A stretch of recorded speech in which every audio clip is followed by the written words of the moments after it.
Hello travelers, Boardman21 here, and today's build is the Bleeding Doom Warpath. With this, we're going to be using Bleeding Warpath, kind of like we had it set up last patch, but we're going to change some items around and show the other possibilities of the build. We did increase the damage a little bit. You can also make this way more tanky by wearing the Wings of Argentus. In this build, with all the gameplay, we're actually not wearing it, so you can get even more damage reduction than you see here. However, in this one, we're going for damage. And this is basically a tag an enemy and forget about them build. We're going to have such long bleed duration with this build, and we're going to apply stacks of doom on hit, that when we tag an enemy, they will have bleed and doom applied to them very quickly, and then as we move along, they'll continue to take bleed damage for about 14 seconds, which is enough time to kill off just about anything that you touch other than super high health rares or bosses. So with this playstyle, you don't always have to be hitting the boss or the rare. This gives you plenty of time to dodge around. You'll be moving very fast. We built into a lot of move speed with Warpath, and this allows you to go zoom, clear echoes extremely quickly, and then get to those bosses and apply bleed and move around with a lot of mobility. This will run in empowered content, but if you do start having some survivability issues, even though we have a lot of leech and a lot of survivability on this, I would recommend switching out the chest piece for the Wings of Argentus and taking that extra 40% damage reduction. Once you do that, you can go high up into the empowered corruption, and you'll get there really quick because there is a lot of movement on this. And once you put the Wings of Argentus on, you'll also be getting haste all the time, which is going to help speed you through even faster. Alright, let's go ahead and get into the interactions, the skills, and just how it all works. For skills, I'm running Warpath, Smite, Volatile Reversal, Holy Aura, and Sigils of Hope. For Warpath, we have this set up for move speed and to make it a 0 mana costing skill. Other than that, we don't really care about the damage. We're not doing a lot of hit damage with it. We just want to move as fast as possible forever with the skill. So we got 4 points in Unchained to reduce the channel cost. 4 points in Rolling Barrier gives us 160 flat armor and 20 elemental resist while we are channeling. 2 points in Iron Reach gives us more area. 3 points in Rolling Blades gives us more hit damage. That's to unlock Unchained, which will give us another 6 minus mana cost, which will make it free for us. And then 4 points in Quicksilver Wind will give us 40% more move speed while we're channeling, which is really going to make you go a little zoom, and that's what turns us into a speed running echo build. Then for Smite, we have this set up to go off once every 6 seconds. You can put it on autocast if you want. It will teleport you. Mostly this is so that we can put it on autocast so that when we use a reversal, it'll automatically use the Smite as long as we're pointing at a target, and then you'll be back into warpathing as soon as possible. It'll be able to get it done as quickly as possible, so you get the attack speed boost, the melee fire damage boost, you get the hits of Smite obviously, and you also get in a Volatile Reversal. Those two together are going to give you a total percentage of 86% increased attack speed, so it's nice to get it done every 6 seconds at least, especially against rares and bosses when you're staying in the same area and you can reversal in the same spot. So we've got 3 points in Holy Wave, 5 points in Righteous Fury, 5 points in Righteous Flurry gives us 50% increased attack speed, 1 point in Descend makes it to where you teleport to the target location, but it also gives it a 6-second cooldown, which is nice. That is what will allow you to put it on autocast. Then we got 2 points in Blinding Flash, 1 point in Order of Lagan, 1 point in Unbalanced Scale, and 2 points in Wandering Bolts. This will convert it into a lightning skill for you. However, you can put these points wherever you want in this skill tree. You could do Ignite if you wanted more hit damage. Really, the choice is yours. For Volatile Reversal, we have this set up with 3 points in Time Sap, 3 points in Warped Time, 1 point in Time Lost Vitality. We don't want it to affect our health or mana, we just really want the attack speed boost that we get from it. 2 points in Traveler's Fatigue, 2 points in Ancient Reversal, and 1 point in Time Lost Wisdom, so it doesn't touch our mana anymore either. This gives it a huge amount of cooldown recovery speed.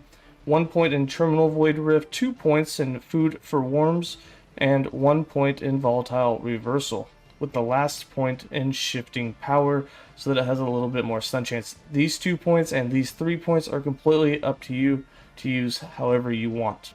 For Holy Aura, we have this set up for the attack speed boost as well as the physical damage boost. We've got 5 points in Call to Arms, 5 points in Shelter from the Storm, 1 point in Demoralizing Aura, 1 point in Swiftness, 4 points in Fanaticism, and 4 points in True Strike. We don't really care about the critical strike chance. If you'd rather put these 4 points somewhere else, you can. For Sigils of Hope, we have it set up for a lot of armor, and of course we have it set up to increase the duration and cast on kill so that we don't have to manually cast it at all. This is just an extra kind of utility skill. You don't really get a huge boost of damage from this, but what it does give you is another slot that'll boost your damage just a little bit. It'll really boost you defensively when you get all that flat armor, and all that combined with the fact that you don't have to manually cast it, you just get it on kills as you go zoom through echoes, just leads to a little extra survivability. We got 5 points in Empowered Sigils, 1 point in Last Wish, so every time you get a kill, there's a 6% chance that one of these will be summoned. 3 points in Decree of Flame for fire damage, 5 points in Iron Sigils, so that each one that you have that's active is 200 more flat armor, and you can have up to 4 of them, so that can give you 800 flat armor, which is a ton.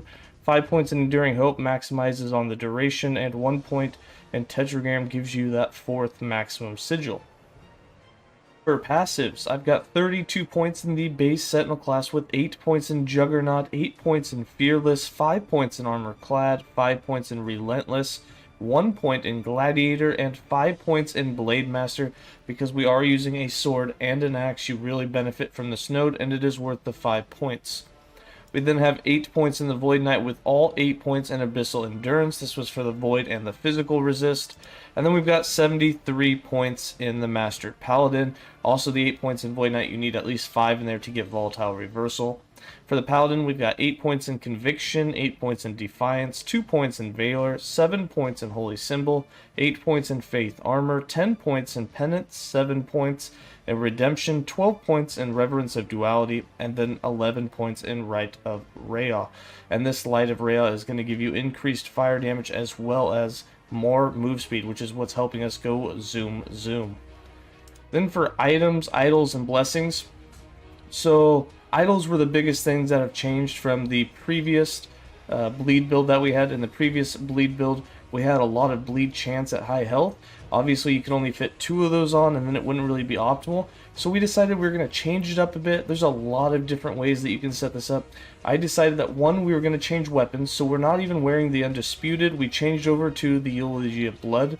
The reason I went with the Eulogy of Blood is it came with a 100% chance to bleed on melee hit, instead of only the, I think, up to 30% you get in the implicit on Undisputed. And then this also gave bleed duration, up to 40% increased bleed duration, which really helped with the whole having longer bleeds so that you could just hit them a couple of times as you went by and just let them die off as you zoom to the end of the map, which is really what happens in the Echoes. Even when you give them lots of life, almost all trash mobs and magic mobs will die, even if you only hit them for like 1 second as you go by. They all die as they follow you, which is really cool.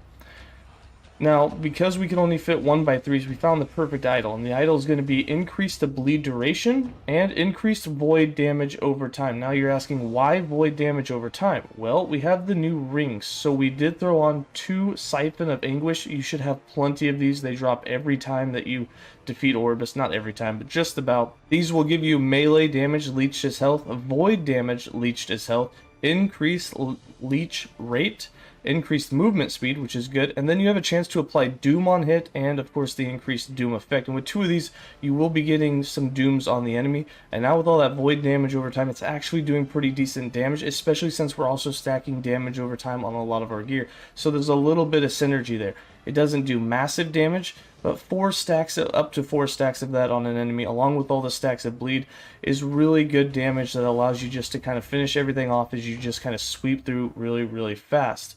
Of course, we'll have 2 of those on, and then for the other idols, the 1x1s and the 1x1s, it's a whole bunch of things. I just put in what helped finish off my resistances, especially since we're wearing so many uniques.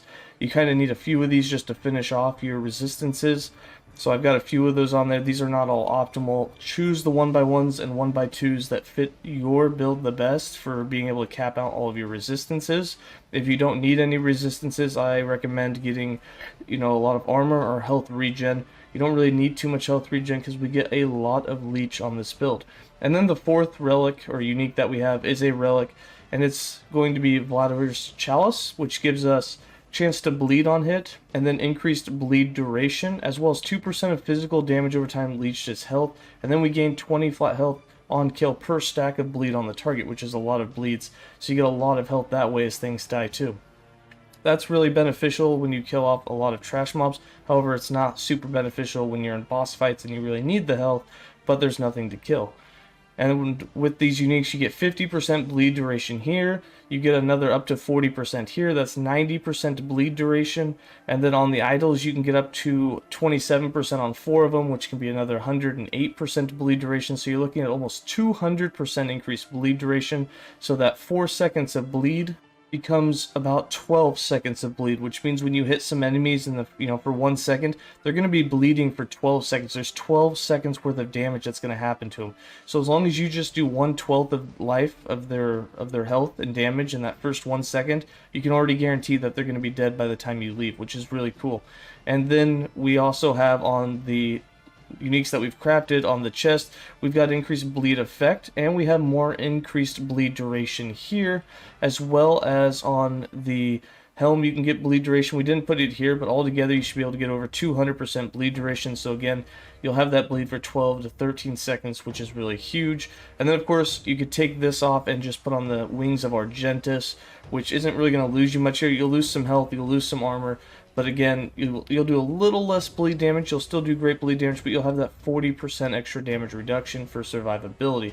But this is just to showcase this build does work without the Wings of Argentus, but in Empowered, for that extra damage reduction, it's always nice. And then I'm just going to hover over the rest of these, and it will be in the build planner, and this will be linked in the description below as well as in the written guide if you choose to go to the LE forums. And then for blessings, again, just going to hover over these. These are just the ones that I have on this character. They're not all best in slot, but a lot of them are defensive blessings to help us with getting to our capped endurance and critical strike avoidance and that sort of thing. Alright, for the character sheet, as you can see, I have just about 2,000 health. We got about 50% move speed. We're capped on all of our resistances except for poison, which is okay. We move so much we should be able to avoid the pulls of poison on the ground. And then we got almost 50% armor, which is a big damage reduction for us, as well as that will go up while we're channeling. We should hit 50%. Yeah, we hit 51%, and then when you get your sigils, as you get some kills, that will go up even more. If you happen to have all 4 sigils, you'll see you set at about 68% armor for damage reduction, and you get 70% of that towards the other elements. That's a lot of damage reduction that you get, and combine that with the fact that we're going to be on the move all the time, that's a lot of damage reduction. And then include the fact that once you get into Empowered and you might be taking some damage, or you have a, you've accidentally clicked a whole bunch of damage modifiers for the enemies, you can throw on the Wings of Argentus and get even more damage reduction, and you'll be even more speedy with the haste on hit with that chest piece, which is going to allow you to complete all of the content that you'd want to complete. And then here you can see we got about 300% physical damage, and then for void damage about 130. It does not have void damage over time for us, but we do have 260% Rhaegor damage over time, but you can almost guarantee that's almost doubled for void because of the void damage over time we have on the idols. And then for defense, we have about 45% endurance with our 100% critical strike avoidance and a threshold of around 500. And then for how to play this build, so I like to put the Smite on autocast, and that's it. And the reason I put the Smite on autocast is so, like, if we're in Warpath here and we start doing our target, and say this is a boss and you got to be here for a few seconds, you can reversal, and as long as your mouse is on the target, it will also throw in a Smite for you. So we reverse, boom, Smite, and you're already back in. I didn't even take my finger off of Warpath. Because I clicked reversal, which is an insta-cast skill, it will use it while I'm warpathing, but it knocks you out of warpath for just a second, which allows the smite to go off, and you get that double boost of attack speed. You get the 30% from reversal, you get the 50% from smite, and it allows you to really do a lot more damage. And if I sit here and use these together, and we use reversal a couple times, get that attack speed, really stack up our bleed and our doom on things, you can see we're doing about 50,000 damage ticks, and look how long it lasts. It's still going, didn't mean to do that, still going, still going, still going, still going. You can see how long the bleeds last. So when you just go through the echoes and you're doing damage to all those mobs, they're all going to die as they try and chase you. Not to mention you're also applying slow on hit thanks to Holy Aura, and if you put that on a weapon you can do it there too. It's going to allow you to basically, they just fall off the map and die. The only bad thing about that, if they drop something you need, you're not going to know. Alright, that's going to be it for this build guide and update to the Bleeding Warpath. We did change it a little bit. Of course, the old build still works too. This one felt just a little bit quicker than the last one. It does take a little bit more damage, but we do a little bit more damage to the mobs. And of course, we changed out some uniques because I hate making the exact same guide over again, especially if nothing changes. We did work out the idols. The idols are new and different, but that's about it. I'm going to go ahead and leave you guys with some gameplay, and as always, stay safe, travelers.